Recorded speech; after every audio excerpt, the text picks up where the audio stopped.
All right, so this is the rep max method. This is a method that you use if you're doing squat, bench, dead, big compound lifts, powerlifting type lifts once a week. It's a way to keep the intensity high, but also at the same time modulate intensity. So what you do, week one, let's say you're gonna hit squat, establish your 2 rep max. So find out what's the heaviest weight you can do 2 reps at.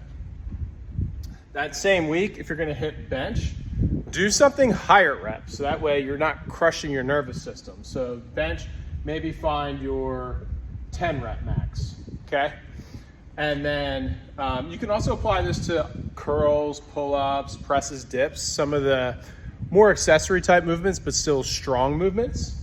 That it's not gonna be so taxing on the nervous system, so you can really pick any rep scheme, find a max between 1 and 15.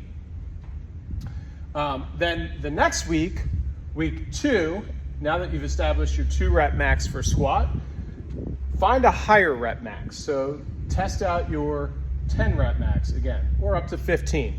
That will be week 2. And in week 2, because bench, you did higher reps, do something lower reps, find your 2 rep max. And then just kind of go back and forth like that.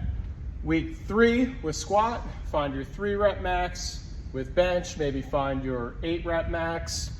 Week 4 with squat, maybe find your 15 rep max. Week 4 with bench, maybe find your 1 rep max. There's no exact order that you have to do this. The intent is when you go into it, you know which rep max you're gonna go for. Now, something that might happen is you may be aiming for a 5 rep max, and you, like with bench, and you fail, you get 4, you fail the 5th rep, just call that your 4 rep max. You don't have to do another set in order to get your 5 rep. Just call it a 4 for the day. That's totally fine. Same thing with squat. If you're working with me right now, deadlifts, we're taking a little bit of a different approach, but in theory, you could apply this to deadlifts. I've done up to 20 reps with deadlifts, and I didn't particularly like that. I can go into detail on why later, but I just didn't really like it. But you could take all these up to 20 reps. Why I like 1 through 15 is in a 16-week cycle, which is a good period of time to sort of run a cycle and restart, is you could hit all your 1 through 15 maxes in 15 weeks and then come retest your 1 rep. So I might reserve the 1 rep max for the end of the cycle. However, again, you may be going for 2 rep max and sort of accidentally find your 1 rep.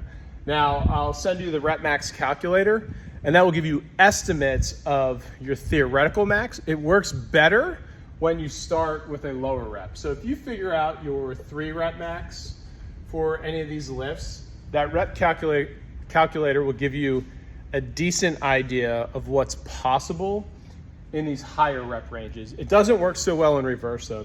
If you start out and you find your 15 rep max, it may not be super accurate telling you what your 1 rep max is.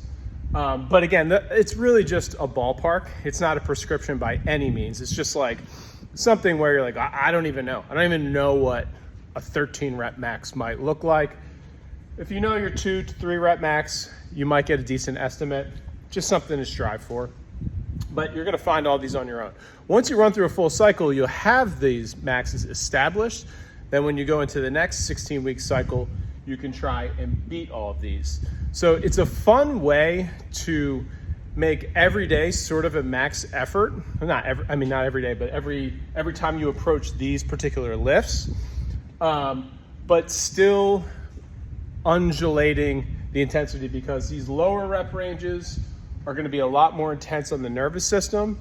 These higher rep ranges will be less fatigue on the nervous system, but also stimulate a little bit more growth. They're more in the hypertrophy range of muscle building. So a fun way to do it. Again, I would alternate. So if you're doing low reps on squat, in the same week, do high reps on bench, and then reverse that the next week. And week to week with the individual lifts, reverse it. So Odd weeks, low rep on bench, even weeks, high rep on bench, and just have fun with it. That's really what it's about. It's about having fun, finding new PRs, being able to celebrate, and pushing yourself. So yeah, that's it. That's the Rep Max method. All right, y'all. Peace.